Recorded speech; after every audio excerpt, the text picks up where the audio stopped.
결국 모든 공부의 성공은 자신에 대한 이해로부터 나오니까요.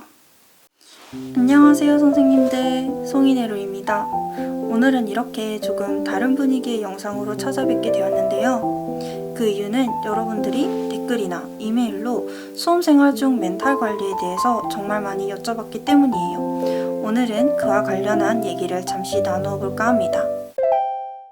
저도 한 쿠코다스 멘탈 하는 사람으로서 여러분들의 댓글이나 이메일에 무척 많이 공감했었어요. 여러분들이 이제 수험생활 동안 스터디원들과 계속 붙어 있으면서 쟤는 1시간 동안 50페이지 보는데 왜 나는, 쟤는 인강 한 번 듣고 다 외우는데 왜 나는 아직도, 저 친구는 이제 모의고사 60점 넘는다는데 왜 나는 아직 50점대지?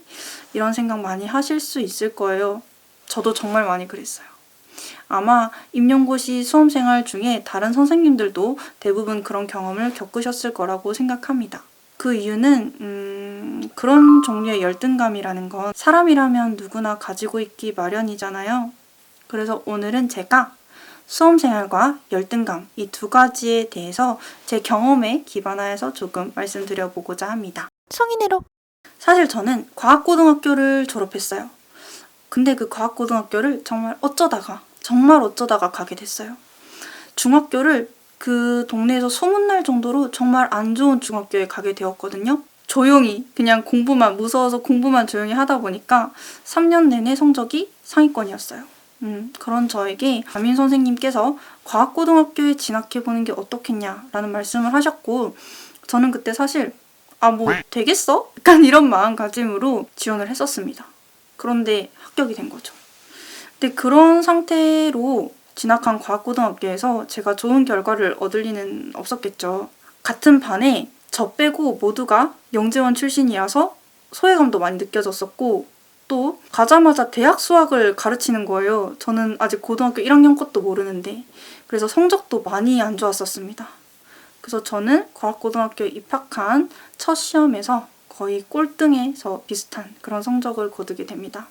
아마 이때부터였던 것 같아요. 제 마음속에서 열등감이라는 것이 점점 자라기 시작한 게. 나름 열심히 해서 성적을 올려서 대학은 나름 명문대라고 할 수 있는 곳에 화학과에 진학한 이후에도 그 열등감은 쉽게 사라지지 않았던 것 같아요. 왜냐하면 제가 아무리 발버둥 쳐도 저보다 잘하는 사람은 항상 있었으니까요. 저는 그때 그 열등감을 개선하지 못했던 것 같아요.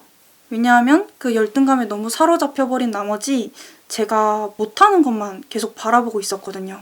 열등감은 그때의 저처럼 제가 못하는 것만 바라봐서는 개선되기 힘들다고 생각을 합니다. 열등감의 원인이 되는 포인트를 극복해낼 수 있는 내 장점은 무엇인지 스스로를 면밀히 관찰해서 찾아내야 한다고 생각합니다. 저한테는 그게 교대 진학이었어요.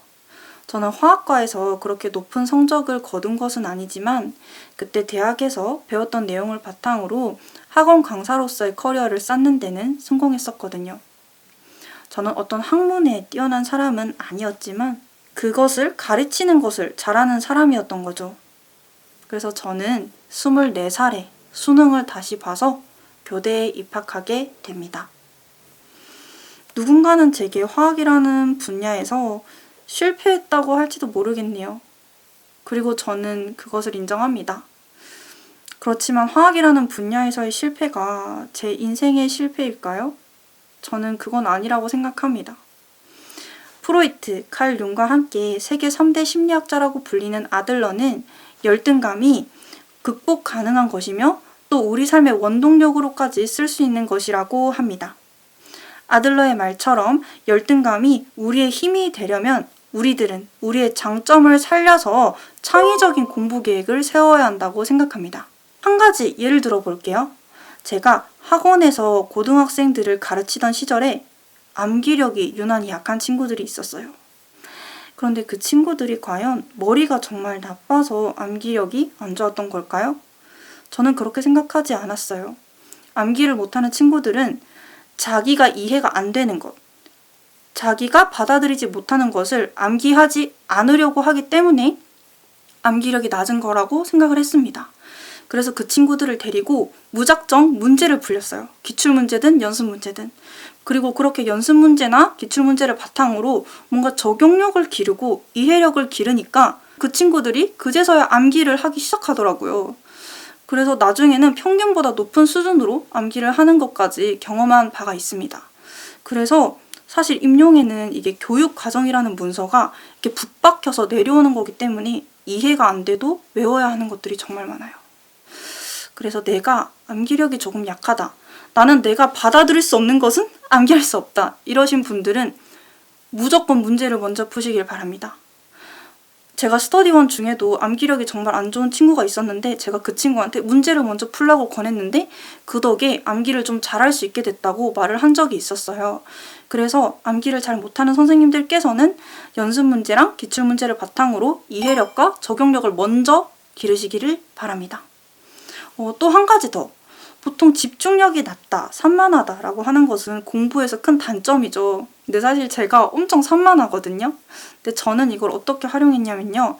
어떤 한 과목을 공부하는 텀을 굉장히 짧게 뒀어요. 예를 들어서 한 과목에 다른 사람들은 집중력이 좋아서 1시간, 2시간을 썼다면 저는 한 과목에 15분을 써서 굉장히 몰아치듯이 공부했어요.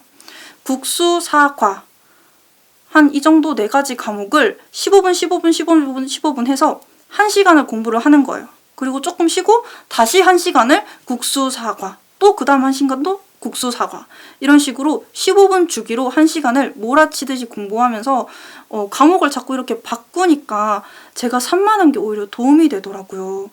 그래서 여러분들도 집중력 주기가 짧은 분이라면 굳이 공부가 안 되는데 한 과목만 이렇게 순공 시간 채우겠다고 1시간, 2시간 앉아 계시는 것보다는 좀 자주 쉬어주시면서 또 과목을 자주 바꿔주시면서 자신만의 창의적인 공부법을 좀 세워보시기를 바랍니다.